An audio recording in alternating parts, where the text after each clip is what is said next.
Today we begin our new series of teaching on God's laws of success.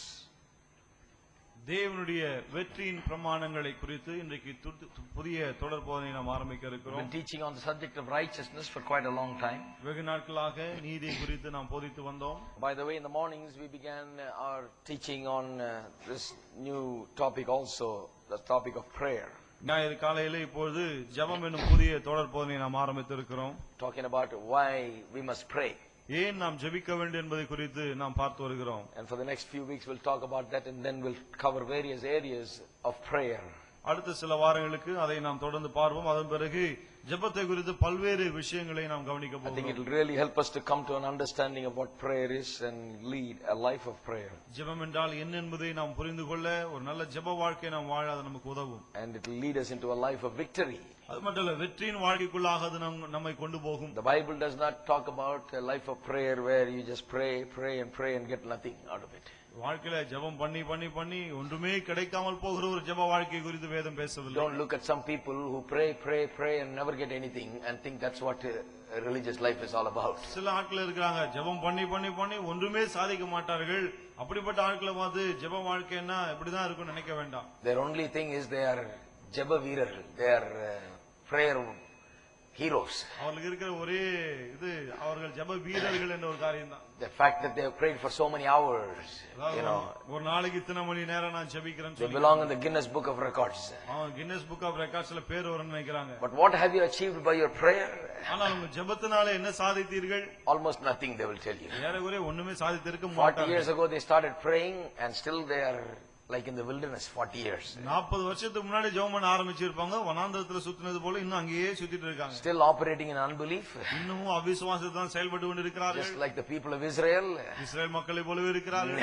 Never entering into the promised land and possessing the promises of God. வாக்கு பண்ணப்பட்ட தேசத்துக்குள்ளே நுழையவும் இல்லை, தேவனுடைய வாக்குத்தத்தங்களை சுதந்தரிக்கவும் இல்லை. Prayer has become a religious activity for them. அவர்களுக்கு ஜெபம் ஒரு மத சடங்கு போல மாறிவிட்டது. Therefore it does nothing to them except that fact that they take pride that they have prayed. ஆகவே அவருடைய ஜெபம் அவருக்கு எதுவுமே செய்யவில்லை, ஆனா ஜெபித்தோன்ற ஒரு பெருமை அவங்களுக்கு அவ்வளவுதான். We don't believe in being ஜெப வீரர், we believe in being செயல் வீரர். ஜெப வீரர்களா இருக்குது நமக்கு நம்பிக்கை இல்ல, செயல் வீரர்களா இருக்கிறதா நமக்கு நம்பிக்கை. It rhymes good in Tamil, that's why I said it like that. தமிழ்ல அது நல்லா வருது. There's no if you pray enough and pray in the right way, then you will achieve some things. நீங்கள் ஜெபித்து சரியான விதத்திலே ஜெபித்தீர்களானால் அதனால எதையாவது உங்களால சாதிக்க முடியும். The Bible says that we must ask and receive, and the Father will be glorified by our asking and receiving. வேதம் சொல்லுகிறது நாம் கேட்டு பெற்றுக்கொள்ள வேண்டும். இப்படி நாம் கேட்டு பெற்றுக்கொள்ளும் போது அதனாலே பிதா மகிமைப்படுகிறார். That we will bear much fruit. நாம் அதிக கனிகளை கொடுப்போம். Fruit in prayer. ஜெபத்திலே கனிகள்.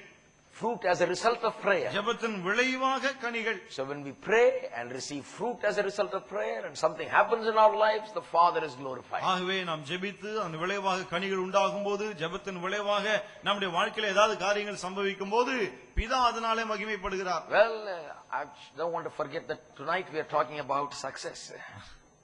இன்றைக்கு வெற்றியை குறித்து நாம் பேசுகிறோம். I'm taking off on prayer. ஜெபத்தை குறித்து பேச ஆரம்பிச்சிட்டேன் நான். But God's laws of success.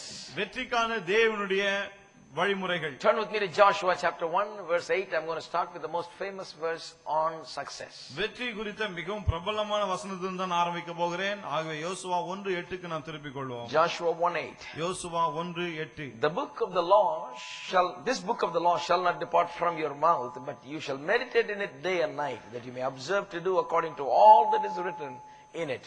For then you will make your way prosperous, and then you will have good success. இந்த நியாயப்பிரமாண புஸ்தகம் உன் வாயை விட்டு பிரியாதிருப்பதாக, இதில் எழுதியிருக்கிறபடி எல்லாம் நீ செய்ய கவனமாயிருக்கும்படி இரவும் பகலும் அதை தியானித்துக் கொண்டிருப்பாயாக. அப்பொழுது நீ உன் வழியை வாய்க்க பண்ணுவாய், அப்பொழுது புத்திமானாய் நடந்து கொள்ளுவாய். Here we have the word success. இங்கே வெற்றி என்ற வார்த்தை நாம் The பார்க்கிறோம். word success appears in many places in the Bible, and we will cover some of them in the days to come. வேதத்திலே வெற்றி என்ற வார்த்தை வேதத்திலே பல இடங்களில் வருகிறது. வரப்போற நாட்களில் அவளை கவனிப்போம். Success means to achieve or attain a desired goal. வெற்றி என்று சொன்னால் நாம் விரும்புகிற ஒரு காரியத்தை அடைவது. Success means to make it. to where we want to go. வெற்றி என்று சொன்னால் எங்கே போக விரும்புகிறோமோ அங்க போய் சேருவது. Success means to achieve the divine destiny that God has planned for us. வெற்றி என்றால் தேவன் நமக்காக ஏற்படுத்தி இருக்கிற அந்த முடிவை சென்று அடைவது. Success means to fulfill God's plan and purpose in our lives. வெற்றி என்றால் நம்முடைய வாழ்க்கை குறித்த தேவனுடைய நோக்கத்தையும் சித்தத்தை நிறைவேற்றி முடிப்பது. Success means total well-being in spirit, soul, body, materially, in every way, totally being well and being full of God's blessing. வெற்றி என்று சொன்னால் நம்முடைய ஆவியிலே, ஆத்மாவிலே, சரீரத்திலே எல்லா விதத்திலும் தேவனுடைய ஆசீர்வாதங்களை பெற்று நல்ல ஒரு வாழ்க்கை வாழ்வது. So we're talking about success. ஆகவே வெற்றியை குறித்து நாம் பேசி வருகிறோம். A lot of people, sadly, Christian people, don't think that the word success belongs in the Bible at all. ஆனால் வருத்தமான விஷயம் என்ன, நிறைய கிறிஸ்தவர்கள் இந்த வெற்றி என்ற வார்த்தை வேதத்துக்கு ஒவ்வாத வார்த்தை நினைக்கிறாங்க. I was born and raised in the Christian church. I never heard one preaching on success. கிறிஸ்தவ திருச்சபையிலே பிறந்து நான் வளர்ந்தேன், ஆனா வெற்றியை குறித்து ஒரு பிரசங்கத்தை கூட நான் கேட்டது கிடையாது. Isn't that amazing? ஆச்சரியமா இல்லையா அது? Never heard one person get up and say that God wants you to be successful and this is the way to have success. நீங்கள் வெற்றி பெற வேண்டும் என்று தேவன் விரும்புகிறார், வெற்றி பெறுவதற்கான வழி இதுதான் என்று ஒருவர் கூட எழுந்து நின்று பிரசங்கித்ததே கிடையாது. I don't remember missing church even one Sunday. ஒரு ஞாயிற்றுக்கிழமை கூட சபைக்கு நான் போகாம இருந்ததே I was கிடையாது. regularly there. ஒழுங்கா செல்வேன். As a young man, I was there every Sunday. ஒரு வாலிபனாக ஒவ்வொரு ஞாயிற்றுக்கிழமையும் சபைக்கு செல்வேன். I played the music. நான் தாங்க மியூசிக் வாசிப்பேன். But no one told me that I can be successful. ஆனா ஒருவராயிலும் சொல்லவே இல்லை நான் வெற்றி பெற முடியும்னு. More than that, if anybody walks into the church that looked like they were successful, we will look him over up and down because we know that he's doing something wrong. That's why he's looking so good. அது மட்டுமல்ல, கொஞ்சம் வெற்றிகரமான ஆள் யாராவது சபைக்குள்ள நுழைஞ்சிட்டா அவர் கொஞ்சம் மேலையும் கீழையும் பார்ப்போம், இவர் ஏதோ தவறான வாழ்க்கை வாழ்கிறார் போல, ஆகவே இவ்வளவு நல்லா இருக்கார்ன்ற ஒரு எண்ணம் எங்களுக்கு. The man seemed to have some kind of a flair about him. He looked like he's got money, he looks good and he's dressed well and he looks like he's got it made. Then we look at him with suspicion. ஆள் பார்க்க நல்லா ஜோரா இருந்து நல்ல நல்ல Dress பண்ணி ஆளே நல்லா இருந்தா, கொஞ்சம் வெற்றிகரமா வாழ்ந்தா இவர்கிட்ட ஏதோ இருக்கு போல, ஏதோ தவறா இருக்கிறார் போல அப்படிப்பட்ட ஒரு எண்ணம் தான் இருந்தது. So that people who even had a level of success, a little of success, or what you call as prosperity or success, when they came to church, they dressed up in such a way that they looked not so successful. They looked spiritual now. கொஞ்சம் செழிப்பா நல்லா இருந்த ஆட்கள் கூட, வெற்றிகரமா இருந்தவர்கள் கூட இப்ப சபைக்கு வரும்போது பார்க்க ஒரு மாதிரி இருப்பாங்க. ஏன்னா அந்த உடைகள் எல்லாம் மாறி போய் வேற விதமா இருக்கும். Deliberately they dress like that. வேணும்னே அது போலதான் உடை உடுத்தி கொண்டு வருவார்கள். Because the Christian thinking was that success and spirituality are not compatible. ஏன்னா கிறிஸ்தவர்கள் என்ன யோசித்தார்கள், வெற்றியும் கிறிஸ்தவமும் அல்லது வெற்றியும் பக்தியும் ஒன்றாய் இணைந்து இருப்பதில்லை. Vetriyum bhaktiyum, that's right.